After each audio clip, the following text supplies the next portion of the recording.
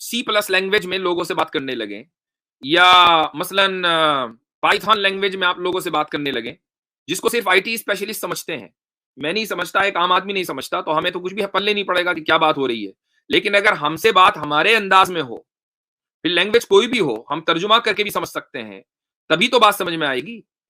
آگے کہتے ہیں امام قرطبی فَإِنَّ الرَّئِيسَ مِنَ الْمَخْلُوقِينَ لَا يُبَاشِرُ شَيْئًا بِيَدِهِ إِلَّا عَلَى سَبِيلِ الْإِعْظَامِ وَالتَّكَرُّمِ، کہ جو سب سے بڑا انسان ہوتا ہے، جو سب سے بڑی مخلوق ہے، مخلوق کی بات ہو رہی ہے، اگر وہ کوئی کام اپنے ہاتھ سے کرے تو اس کے اپنے ہاتھ سے کرنے کا مطلب یہ کہ اس نے اس چیز کو اہمیت دی، عزت دی. مثلا آپ یہ کہیں بادشاہ سلامت نے اپنے ہاتھ سے کھانا کھلایا، تو ہاتھ سے کھانا کھلانے کا کیا مطلب ہے کہ سامنے والے کو اتنی عزت دی اور اس کا اتنا احترام کیا کہ اپنے ہاتھ سے کھانا کھلایا.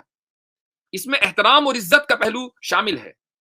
تو اسی معنی میں ید یعنی ہاتھ کا لفظ قرآن کریم میں آیا ہے. فذکر الید ہنا بمعنی ھذا، کہ آدم علیہ الصلوۃ والسلام کو چونکہ اشرف المخلوقات کا جد امجد بنایا ہے، انسان کو اشرف المخلوقات بنایا، اس لیے لفظ ید کا ذکر قرآن کریم میں ہے کہ آدم علیہ الصلوۃ والسلام کو میں نے اپنے ہاتھ سے بنایا. یعنی اتنے احترام اور ان کو دیا اور اتنی عزت دی، اور تم ان کے سامنے نہیں جھک رہے ہو.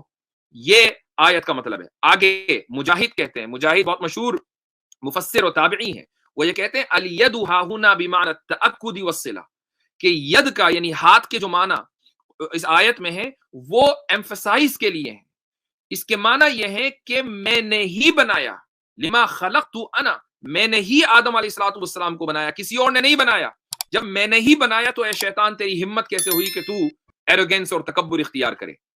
آگے اگلی لائن میں لکھا ہوا ہے وقیل التشبیہ فی الید فی خلق اللہ تعالی دلیل علی انہ لیس بمعنى النعمة والقوة والقدرة وانما ہما صفتان من صفات ذاتہ تعالی. یہ ایک اور اپروچ ہے جو اہل سنت والجماعت میں ہے، وہ یہ کہ ید کے معنی یہاں پر نعمت یا قدرت کے نہیں ہے، بلکہ ید ایک صفت ہے خدا کی، ایک کوالٹی ہے، اور وہ کوالٹی کیسی ہے، اس کی حقیقت کیا ہے، یہ دنیا کو نہیں معلوم.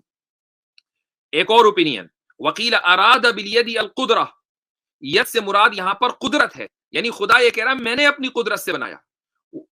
کہا جاتا ہے عربی زبان میں یہ کہاوت ہے ما لی بہذا الامر یدن، مجھے اس کام کے کرنے پر کوئی قدرت نہیں ہے. یدن کا لفظ، ہاتھ کا لفظ عربی کہاوت میں استعمال ہوا.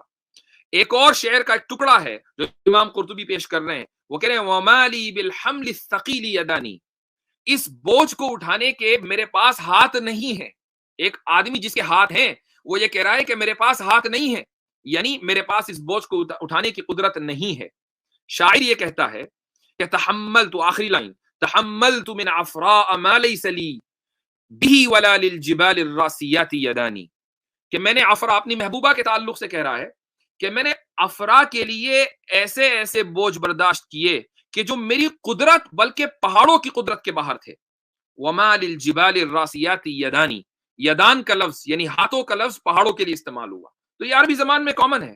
اسی اعتبار سے قرآن کریم کے اندر بھی ید کا لفظ اللہ سبحانہ و تعالیٰ کے لیے استعمال ہوا ہے. اسی طریقے سے سورت کا لفظ صفت کے لیے استعمال ہوتا ہے کہ اللہ سبحانہ و تعالیٰ، حدیث میں جو آیا کہ آدم کو اللہ نے اپنی صورت پر پیدا کیا، یعنی اللہ نے اپنی صفت کے اوپر پیدا کیا. جو صفات ہمارے اندر نوبل صفات ہیں وہ کہاں سے آئیں؟ وہ خدا کے پاس سے آئیں گی.